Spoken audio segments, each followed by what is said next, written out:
Um, a few government actions have been more emblematic of the bureaucratic overreach than the Centers for Disease Control and Prevention nationwide eviction moratorium. After multiple successful court challenges, the Biden administration and the errant agency had seemed to have finally gotten a message. They lacked the moral authority to issue such a ban. The president called on Congress to extend the ban just 2 days before it expired on July 31st. But now, bowing for demands from the progressive wing of his party, Biden's CDC has extended a moratorium that just days earlier that he had acknowledged was illegal. The timing confirms what has long been obvious. The moratorium was all about politics and not medicine. The CDC issued the moratorium in September of 2020, prohibiting the eviction of self-certified covered persons until the end of December. And then Congress extended the expiration date for a month until January 31st of 2021. And then in its December 2020 COVID relief bill, since then the CDC has extended the expiration date at least 3 times. The first until March 31st, then June 30th, and then through July 31st. Now the CDC is extending it a fourth time in areas of high and substantial COVID-19 transmission, i.e., most of the country, until October 3rd, and suggested that it is subject to further extension based on public health circumstance. The CDC relied on a section of the health service that authorizes regulations necessary to prevent the introduction, like transmission or spread of communicable diseases, into the country or between states. The agency claimed with little proof, as people had previously noted, that evicted tenants would move into crowded living conditions or become homeless and spread the infection. In one of the many legal challenges, the U.S. District Court in the District of Columbia held that the CDC had exceeded its statutory authority in issuing and extending the moratorium and invalidated the agency order. And while the Public Health Service Act grants the CDC broad authority to prevent the spread of the disease, it is not limitless. The CDC's authority is limited to actions similar in nature to those enumerated in the very next sentence of the statute, namely the control or destruction of animals or articles that could be sources of dangerous infection to human beings. The long extent of the Public Health Service Act, basically it had never been before applied to regulate evictions, which have always been regulated by local laws. The court also noted that the CDC's expansive reading of the statute could create constitutional issues.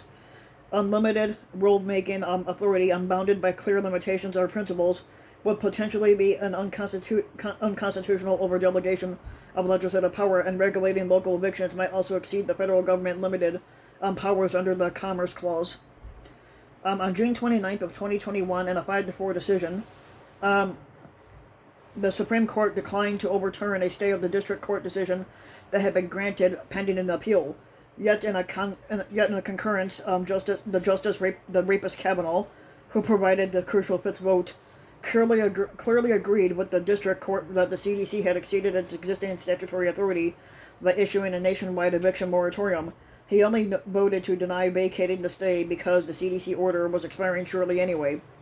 In an ambiguous direction into the agency and Congress, he ended his concurrence stating that in his clear view and specific congressional authorization via new legislation, it would be necessary for the CDC to extend the moratorium past July 31st. Yet the Biden administration was in no hurry. It waited a full month before asking Congress, which had only one foot out the recess door, to legislatively extend the moratorium, and Congress did nothing, either before or after Biden requested it. State and local governments have been even more dilatory.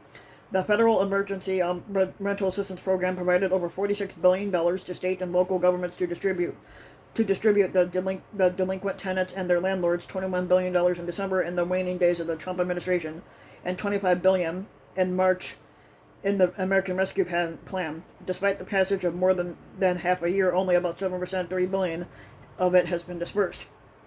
And like the hundreds of billions appropriated but never spent to combat the COVID-19 virus, which is now being repurposed to pay for infrastructure, the failure to provide relief to tenants and landlords is a testament to government incompetence. It also highlights that the moratorium was a political play to a large group of tenants at the expense of a smaller, unpopular landlord group. The best that landlords could hope for was that they could eventually recover either from their tenants when the moratorium expired or from the federal appropriations from what amounted to a forced loan to their tenants, but as long as the moratorium continued, there was little urgency to distribute any funds. Threatened eviction, as the primary level owners have to convince tenants to pay the area people, or at least negotiate in good faith to make some compromise arrangement. It also keeps unpaid back rent from accumulating into a too large a sum to ever be recovered. And when the moratorium is in place, tenants had little incentive to negotiate or pay. The sad reality for many smaller landlords whose obligations continued throughout the pandemic as rents went uncollected is that they never collected overdue amounts from the judgment-proof tenants anyway. And when the moratorium appeared to be over, housing advocates and government officials voiced concerns that the large-scale evictions would ensue. This could have been avoided with more action and less posturing by the government officials. Instead, the Biden administration has cynically extended an eviction moratorium that the Supreme Court indicated it lacks authority to impose. Undoubtedly, the plaintiffs will soon be back before the courts, which will likely lift the stay that temporarily preserved the moratorium. And President Biden apparently decided it is easier to take the politically expedient path, even one that exceeds legal authority, rather than undertake the tough work of governing.